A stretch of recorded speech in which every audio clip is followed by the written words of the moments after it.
Good morning. I'm Commander Sean Robertson, and I will be moderating today's briefing. We will begin with our brief with a quick communication check. Sir, can you hear me? I can. Good morning, Sean. Good morning, sir. This brief we should have ample time for this brief this morning. Today we have Colonel Sean Ryan, spokesperson for Combined Joint Task Force Operation Inherent Resolve in Baghdad, Iraq, for an update on operations. Sir, the floor is yours. Good morning. I hope everyone had a happy holiday and are staying safe with the weather on the East Coast. I'll get right into it by discussing the ongoing operations in Iraq and Syria. Along the Syrian-Iraqi border, the 8th Iraqi Army Division continues to reinforce border security by engaging and repelling ISIS militants as they try to flee the offensive in the Middle Euphrates River Valley. Iraqi units continue to conduct coordinated strikes even as ISIS elements probe border positions with vehicle-borne IEDs, motorcycles, small arms fires, and mortars. On 20 November, the Iraqi Air Force launched 2 airstrikes targeting an ISIS weapons facility and a building that housed 30 ISIS fighters. This operation also signifies the ability of the Iraqi security forces to protect its borders and to uproot cells. In Mosul, Iraqi SWAT forces, backed by coalition air support, carried out a security operation in the Al-Menkhor village that resulted in 5 enemies killed. More importantly, this operation demonstrated the ISF are strengthening their intelligence gathering to disrupt enemy operations and to protect the Iraqi citizens from bombings and kidnappings.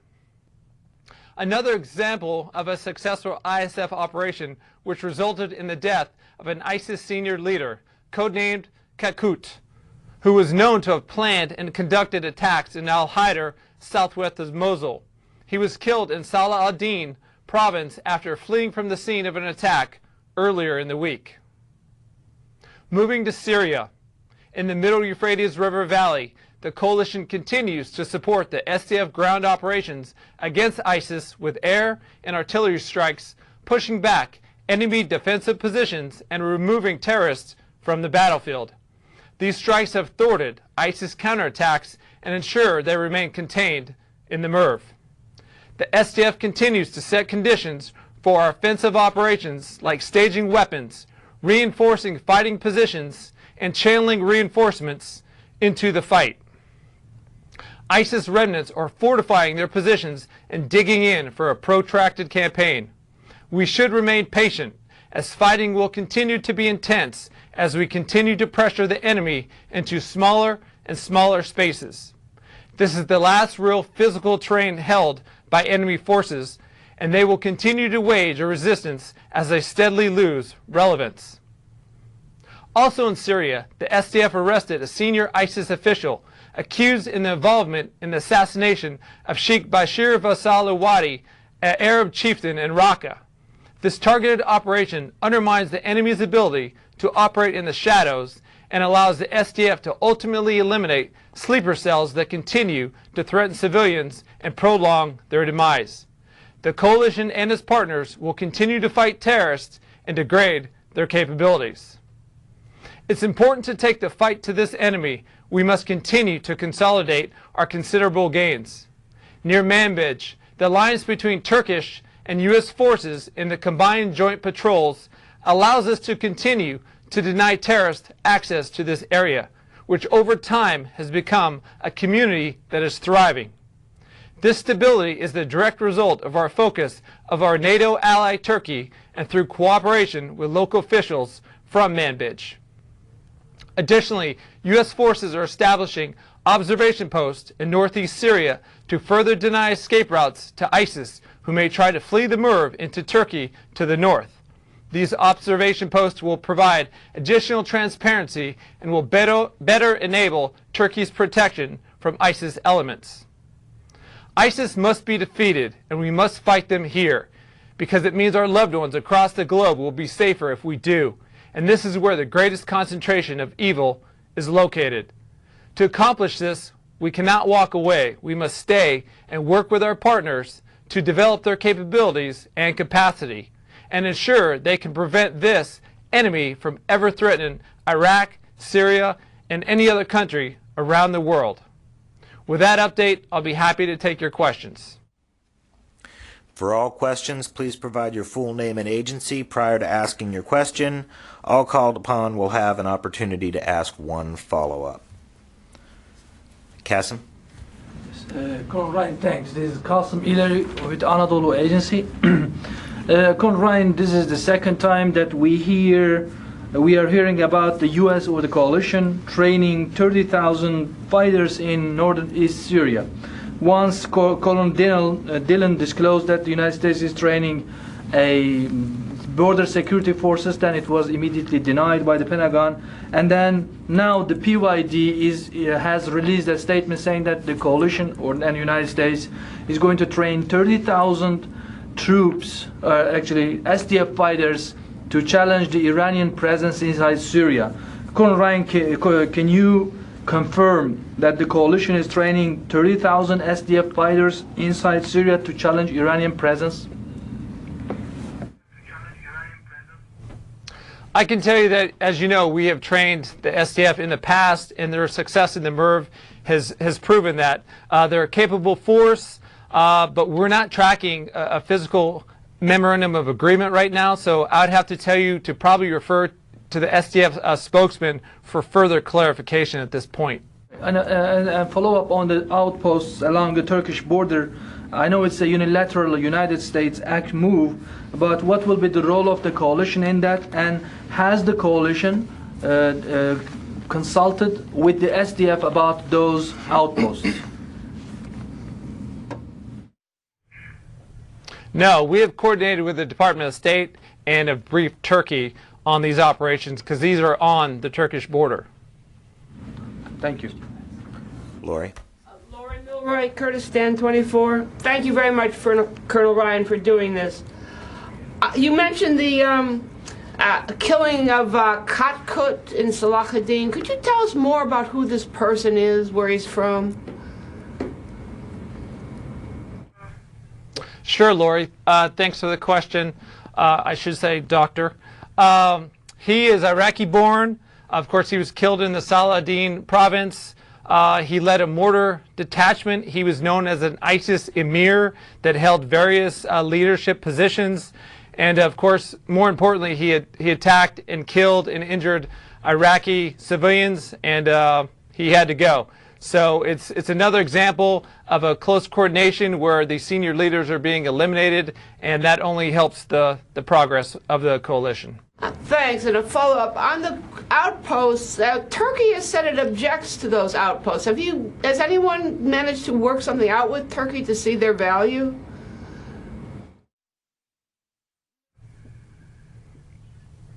Well, the value is it brings stability and enables better fight against ISIS in the area. We're actually securing the locations by manning these observation posts. So I think it's a win-win for both on this one.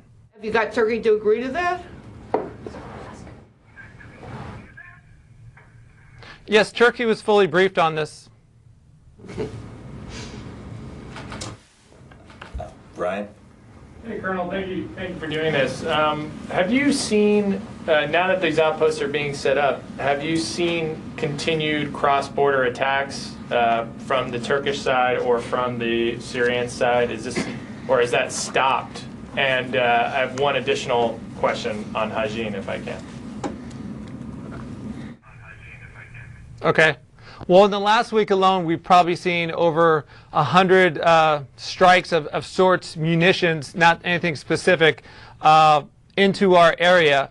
And obviously, this is a very reckless on these individuals' part to do that because it's not along the same lines as us fighting ISIS. This is in the MERV area, of course. But that's all we have at this point. I'm not going to name and shame anyone.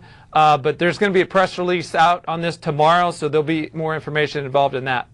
Sorry, Colonel, I was asking specifically about cross-border attacks on the Turkish-Syrian border. Those attacks had kind of forced the offensive in Hajin to stop previously. These posts are going in there. Have you seen any more cross-border attacks, or have those stopped? We have not seen any more at this point. Thank you. Sylvie? Hello, Sylvie Lantom from AFP. You were speaking about the observation posts. When do you plan to finish installing them, and how many do you plan to install? Well, we're still looking at locations right now. I can't tell you the number that we're going to install because that's operational security. But we're looking at appropriate space, and then we'll go from there once we find that. So do you already have some, or is it really starting, a process that just started? No, right now we're in the progress of securing locations. They have not been completed yet. Sir, there in the fourth row. Hey, sir. It's Carlo Munoz with the Washington Times. Quick question. Ambassador Jeffrey gave an interview to Russian news outlets last week, basically saying there have been, quote, various engagements, end quote, between U.S. forces and Russian, I guess, paramilitaries that have been working in Syria. Outside of the incident that happened in February. During the interview, he said these engagements have happened, quote, a dozen times or so, sometimes involving small arms fire, sometimes involving deconfliction. He didn't really provide any more detail as far as, the locations of these engagements, how intense they were. Can you provide some more information on what exactly Ambassador Jeffrey is talking about? I cannot. Any further information would violate operational security. I can tell you that after February, I came in right after that, and we have not had any problems on that front. The deconfliction process has been proven to work, and so far, that's what we've been seeing. So then, Ambassador Jeffrey, these incidents that he is citing in this interview, they just haven't been occurring, or they just haven't been reported? Again, I'm just trying to sort of square this circle here between what he's saying and your comments. Right. Well, I also, he did not give a timeline on that, so it could possibly be before February. I don't know. I really don't want to speculate on something like that.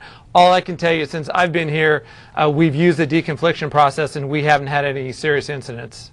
Thank you. Lucas. Colonel Lucas Tomlinson with Fox News.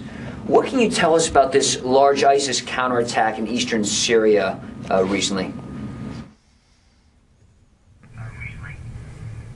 Okay. Well, yes, in the Merv, ISIS counterattacked, and we've been saying this from the beginning, that it's a very difficult fight. I mean, this is definitely not, Mayberry. People are dying, and for the ISIS side, it's fight till the end, and they have a lot of booby traps and IEDs and suicide fighters out there, and basically they came up with a counterattack in poor weather conditions, and kind of caught the SDF off guard, quite frankly. Since they've regained all the territory they lost, casualties have been inflicted on both sides, but the SDF continues the march on. And just a follow-up to just overall operations in Syria, are you seeing Iranian or Iranian-backed forces increasing weapons shipments to Syria, growing in size in Syria or Iraq, by that matter?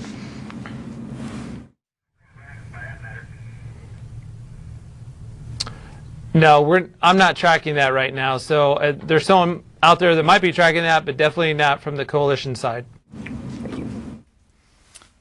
Jeff. Thank you.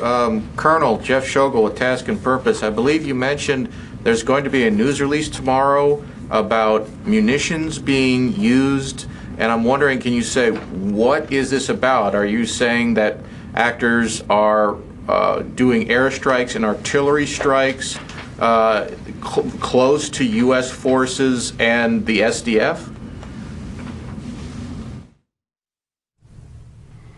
I can tell you no U.S. forces have been put in any danger. I'm saying that there are malign actors that are firing into our areas right now. So that's something that we're looking into. And again, I think the press release will shed a little bit more light on that. I don't have all that information at this time. Thank you. Is there a reason you use terms like malign actors as opposed to, say, Iran or Hezbollah? Sure, because I'm not going to get into the name and shame game. I think it's more important that for Operation security purposes, that we just know where the strikes are coming from, and that way if we have the right to defend ourselves, if we have to do that, we will, but it hasn't gotten to that point yet. I could just follow up one more time. The coalition does name and shame ISIS, Al-Qaeda, and others. What is different about Hezbollah and Iran? Well, right now the fight is against ISIS in the MERV, and that's our mission right now, and that's all I'll state for that one. Tuna. Thank you, Colonel Tuna Şanlı from Turkish Radio Television. I want to follow up the previous two questions about the outposts to clarify the purpose of the observation posts. First of all, Turkish Defense Minister Hulusi Akar told that they are not happy with the idea of the observation posts. And on the other hand, you say that these observation posts built to protect Turkey from ISIS attacks. So are these observation posts built for both protecting Turkey and YPG?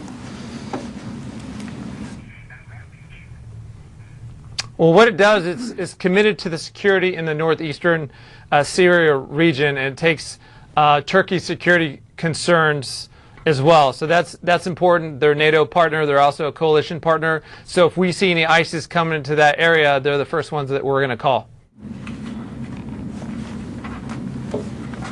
Caitlin. Thank you. Hi, Caitlin Kenny with Stars and Stripes. I wanted to follow up on what you said that in Syria an ISIS official was captured. Do you have a name and what their rank within the organization is? Right now, the reports we have, we can't positively ID that person yet, so I do not have that information. But you know that he's a leader in ISIS somehow? Are you talking about Katkut, or are you talking about someone else? You didn't give a name. You said that in Syria there was an ISIS official that was captured. I don't think you gave a name. I think there was someone in Iraq too, but you said in Syria, I believe. That was Iraq. Right. The story that I talked about, the Katkut, was in Iraq. For Syria, there's reports out there that the number 2 ISIS Baghdadi's deputy was apprehended, and right now we cannot confirm any of that information. Okay. And my follow-up on the Ambassador Jeffrey's comments about engagements with Russia. You said you haven't seen an increase? I mean, like in the past, like how have you been able to make sure that that hasn't like increased, or the deconfliction is working?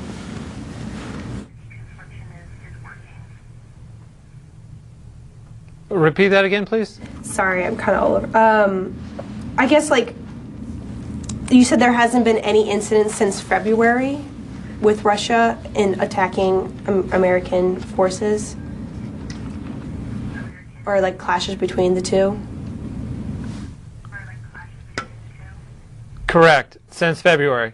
Okay. So you don't know when the dozen ones that he was referring to happened at all? You don't know if they happened this year? No, I do not, unless there's some high secret stuff that I'm not aware of. I'm not tracking that at all. Okay. Thank you. Tom Watkins, AFP. Can you please characterize the size of the remaining ISIS contingent in the MERV, and give us your assessment about how they were able to launch this big counteroffensive? Well, I can tell you they have not lost their will to fight. And we're seeing about 2,000 fighters still left in the MERV area. They're determined. We're seeing some foreign terrorist fighters that have nowhere else to go, so they're going to fight to the end. A lot of them were in suicide vests, like I mentioned before. So anyone can have a good day, any given Sunday, right? And they had theirs. And the SDF responded back and regained all the territory back. Like I said, sometimes war is a give and take. And you're going to have good days and bad days. The enemy just happened to have one good day. And then the SDF beat them right back. So we still are 100% feel that they're going to be taken over in the MERV area, and that the SDF will beat ISIS down. And we're pretty confident about that. Okay, just to follow up, it's been I'm sorry I don't have an exact timeline, but it feels like it's been at least a year that we've been hearing this, and the same number and the same area. So is it that the overall number of ISIS fighters is not diminishing, i.e. they're being replenished, or there's a stalemate, or what's going on there? Why is it taking so long? Well, again, it's less about the number of fighters and more about capabilities. And I can tell you every day their capabilities are being degraded as far as communication, logistics, any type of supplies, food, ammunition. So that's more important. The numbers game is difficult to count because ISIS is underground. They're in tunnels, they're hiding. So it's not like we watch them walk into a building and we're counting as they go in. So they're spread apart, and you have to understand the battlefield is a very big desert battlefield as well, so it's very difficult to come up with numbers to do that. And of course, I believe General Dunford had said last month that for a while there we're seeing about 100 fighters coming into the region as replacements as well. So the number has kind of stayed in that area, but again, it's just an estimate, and eventually they'll be overtaken. Lena. Thank you. Lena with Al Jazeera. Thank you for doing this, Colonel. I just had a quick question about the observation posts. I was wondering if you can share with us the number of U.S. troops that will be placed on those posts.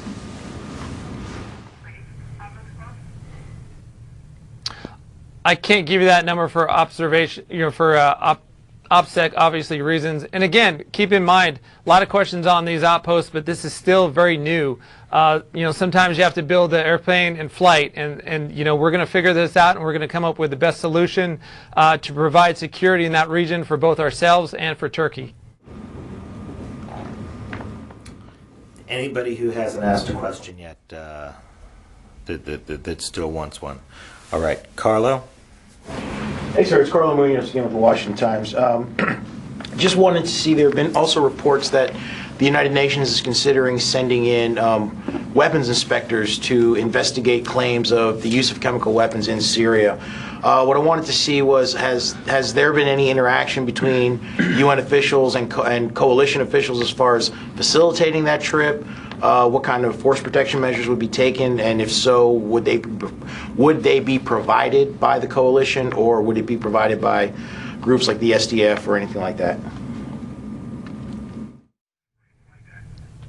Those discussions have not happened as far as I'm tracking, but of course we're always willing to assist the UN for different needs. Thank you. Sylvie. I have another question, Sylvie from AFP. Can you confirm the number of 92 SDF killed in 3 days during this counterattack by ISIS?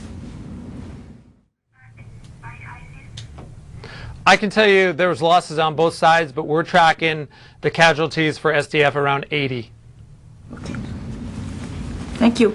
Ryan. Hey, Colonel, just one last one on observation posts. The Secretary Mattis, when he announced that these posts were going in, said that no additional U.S. troops would be going to Syria to help man them. But isn't there concern, as this fighting in Hajin is really intense right now? You mentioned the 80 casualties by the SDF. Pulling U.S. troops away from supporting that effort and putting them up on these observation posts without bringing any additional resources? Isn't this a diversion of resources that you have at your disposal? Ryan, I don't think so. I mean, there's already forces in that area, so they'll just have to take on an additional responsibility. Thank you. I have Lori and then Jeff, and then we'll wrap it up. Lori? Okay, to follow up on this question of understanding ISIS, I think the question about this in Syria, you had mentioned that there had been a senior ISIS official who assassinated a tribal leader in Raqqa. Do you have any more details on that person? Right. No, I can tell you that not on the assassination itself. It did happen, during the day. He was a key figure with the Raqqa Civil Council, and obviously he was, beloved in that area, trying to help that area get going. But besides that, I don't have any more information. But what about the ISIS figure who assassinated him? You said the SDF arrested the ISIS figure. Can you tell us who this ISIS figure is? Was he Syrian, for example?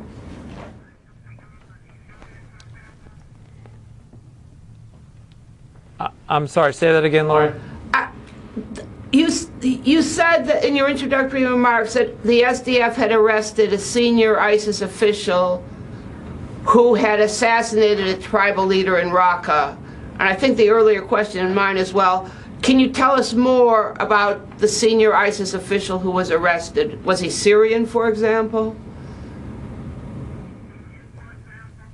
I can't tell you more because they're still investigating that, Lori, so I don't want to give out any more information than I'm not supposed to. Okay, Jeff, for one last question here. Thank you. Colonel Jeff with Task and Purpose again. For 11 consecutive months, the coalition has said that ISIS has only 2% of its geographical caliphate left, and there are roughly 2,000 fighters in the Merv Valley. How is that progress if that's still the case after 11 months? Well, again, Jeff, it's not about land, and it's down to less than 1%. It's about their capabilities, and dismantling their capabilities goes a long way. You start, tracking the money down. You start taking away their logistics supplies. There's no more will to fight once those go away. So that is progress. Sir, did you have any final words for those here? I will say I want to give condolence on two different levels. One, to the SDF fighters that gave their lives this past weekend. Of course, to our fellow warriors in Afghanistan that were killed as well. So our thoughts and prayers go out to their families. Thank you very much, sir. You have a fantastic day. You as well.